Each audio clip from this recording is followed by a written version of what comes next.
কীর্তদাস এই গোলামের খানা জোগাড় করে নিয়ে আসতো প্রতিদিন। আবু বকর সিদ্দিক রাদিয়াল্লাহু তাআলা আনহু খানা তাহাকি করে খাইতেন। হঠাৎ করে ওই দিন ভুলে গেছে, তাহাকি ছাড়াই খানা খাইছে। জিজ্ঞাসা করছে, আল্লাহ, এজন্য খানা তাহাকি করে খাইতে হয়। খানা আসলে বাড়িতে খানা পাইলেই এই খানা খাইতে নাই, কোথার থেকে আসলো? আপনার বাড়িতে মাছ কেনেন নাই, মাছ কোথায় পাইলো? এটা জিজ্ঞাসা করতে হয়। ছেলেমেয়েরা কি আর এক বাড়ির থেকে আর একজনের পুকুর থেকে চুরি করে ধরলো কিনা? বোঝেন না? বাজার করেন নাই, বাড়িতে দেখেন কদু রান্না হয়েছে, কদু কোথায় পাইলো? আর একজনের জানলা দিয়ে চুরি করে আনলো কিনা? এটা তাহাকি করতে হয়। তাহাকি করে তারপরে খাইতে হবে, এটা কোথা থেকে আসলো, এটা কি হালাল না হারাম, এটা তাহাকি করতে হয়। তাহাকি করে তারপরে খানা খাইতে হয়। এই জন্য আল্লাহ এগুলো শিখতে হলে আল্লাহ ওয়ালাদের সোহবতে যাওয়া লাগবে, আল্লাহ রলিদের সোহবতে যাওয়া লাগে, তালিমে যাইতে হয়। বিভিন্ন জায়গায় যে তালিম হয়, এই মেয়েদের ভিতরে কিছু চুরি করার অভ্যাস আছে, এই তরি তরকারি চুরি করার অভ্যাস এই মেয়েদের আছে।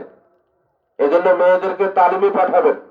বিভিন্ন জায়গায় যেখানে তালিম হয় মেয়েদের, এই তালিমে মেয়েদেরকে পাঠাবেন। এখানে এগুলো শিক্ষা দেয়, চুরি করা যাবে না, সুদ খাওয়া যাবে না, এই পরে জিনিস ঠকাইয়ে খাওয়া যাবে না, নামাজ কালাম পর্দা পুশিদা এগুলো সব তালিমে শিক্ষা দেয়।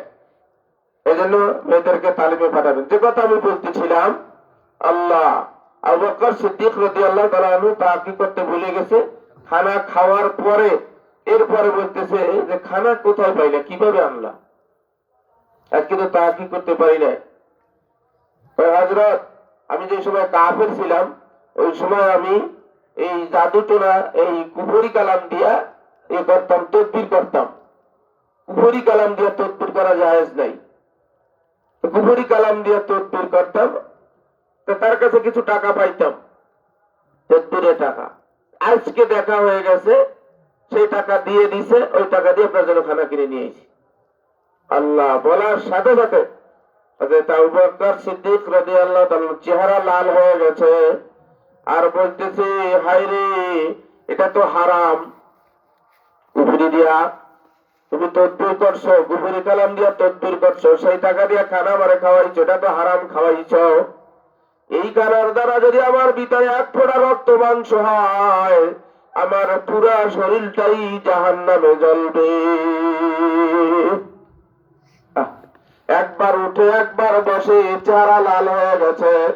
বাবারে, হযরত ওমর রাদিয়াল্লাহু তাআলা আয়েশা বলে, আমিরুল মুমিনিন, পেট ভরিয়া পানি খান, পানি খেলে বমি হয়ে যাবে, বমির সাথে আপনার খানা বের হয়ে যাবে। কিতাব লেখে এত পানি খাইছে, বমি করতে করতে রক্ত বের হয়ে গেছে, তারপরে বমি করা যাবে না। এইভাবে আল্লাহকে ভয় করতে হবে। বাবারে, আল্লাহ হযরতে ওমর রাদিয়াল্লাহু তাআলা আনহুর জামানায় হযরতে ওমর রাদিয়াল্লাহু তাআলা আনহু সমস্ত মানুষ যখন ঘুমাইতেন, হযরতে ওমর ঘুমাইতেন না, ঘুরে ঘুরে দেখতেন কেউ কোনো দুঃখ কষ্টের ভিতরে আছে কিনা। ঘুরে ঘুরে উনি দেখতেন, সমস্ত মানুষ ঘুমাই যেতেন, উনি ঘুরতেন, ঘুরে ঘুরে দেখতেন কি অবস্থা, কে কোন অবস্থায় আছে। অন্যভাবে ঘুরতে ঘুরতে একদিন রাত্রে এক এলাকা দিয়ে যাইতেছে, ঘরের পাশ দিয়ে যাইতেছে, ঘরের ভিতরে মা মেয়েকে তালিম দিতেছে, গোয়ারিনী তার মেয়েকে তালিম দিতেছে যে আটার দাম বেড়ে গেছে, আগামীকাল যে বাজারে দুধ নেবা, এই দুধের ভিতরে একটু পানি বেশি করে দিয়ে নিও। মেয়েকে তালিম দিতেছে মা। বোঝেন কথা? আল্লাহ, অনেক সময় দেখা যায় যে মা হেদায়েত পায় না, কিন্তু মেয়ে হেদায়েত হয়ে গেছে। মা নামাজ পড়ে, মেয়ে নামাজ পড়ে, আছে না? আল্লাহ, অনেক জায়গায় আছে এরকমের, মা পর্দা করে না কিন্তু মেয়ে পর্দা করে। ছেলে নামাজ পড়ে না, বাবা নামাজ পড়ে, বাবা নামাজ পড়ে, ছেলে পড়ে, এরকমের ব্যতিক্রম দেখা যায় না? বাবার মুখে দাড়ি নাই, ছেলে মুখ ভরা দাড়ি, আল্লাহ তাআলা হেদায়েত দিয়ে দিছে। ওই মেয়েটাকেও আল্লাহ তাআলা হেদায়েত দিছে। মেয়ে বলতেছে, মা, আমিরুল মুমিনিন হযরত ওমর রাদিয়াল্লাহু তাআলা নিষেধ, দুধে পানি দেওয়া যাবে না। আল্লাহ, মা বলতেছে, আরে আমি বলতেছি তুই দুধে পানি দে, আমিরুল মুমিনিন ওমর কি দেখবে নাকি? দুধে পানি দিলে কি দেখবে নাকি? সে তো দেখবে না, তুই পানি দিয়ে নিয়ে যা। মেয়ে বলতেছে, মা, ওমরের চক্ষু ফাঁকি দেওয়া যায়, কিন্তু ওমরের যেই আল্লাহ, আমারও সেই আল্লাহ, আমার আল্লাহর চোখকে আমি ফাঁকি দিতে পারবো না। আল্লাহু হাজিরি, আল্লাহু নাজিরি।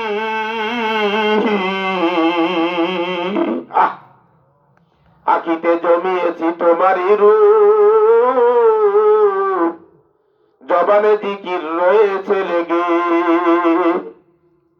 আমার হৃদয়ে তোমার ঠিকানা, প্রভু তুমি যাইতে পারো কি ভেগে। আল্লাহর ভয়। হযরত ওমর রাদিয়াল্লাহু তাআলা আনহু দাঁড়াইয়া দাঁড়াইয়া সব শুনছে, সবকিছু শুনে বাড়িতে চলে গেছে। সকালবেলা আসছে, আল্লাহ আল্লাহ, নিজের পুত্রবধূ বানাবার জন্য এই মেয়েটাকে, গোয়ালিনীর মেয়েকে নিজের পুত্রবধূ বানাবার জন্য আসে। আইসা বলে, বিভিন্ন জায়গায় খোঁজাখুঁজি করছি, কোন পরহেজগার মেয়ে পাই নাই, তোমার মেয়েকেই পাইছি পরহেজগার, তার ভিতরে আল্লাহর ভয় আছে। যার ভিতরে আল্লাহর ভয় আছে সে দুনিয়াতেও বাদশা, আখিরাতেও বাদশা। তোমার মেয়েকেই আমার পুত্রবধূ বানাইয়া ঘরে নিতে যাই, তুমি রাজি আছো কিনা? বাবারে, গোয়ালিনী রাজি হয়ে যায়। গোয়ালিনীর মেয়ে ওমর রাদিয়াল্লাহু তাআলা আনহুর ঘরে চলে যায়। যে আল্লাহকে ভয় করে সে দুনিয়াতেও বাদশা, আখিরাতেও বাদশা। এজন্য বাবা, আল্লাহকে ভয় করতে হবে। আল্লাহ আল্লাহ, আল্লাহর ভয় ভিতরে ঢুকাইতে হবে। আল্লাহর ভয় করছিলেন হযরত ইউসুফ আলাইহিস সালাম।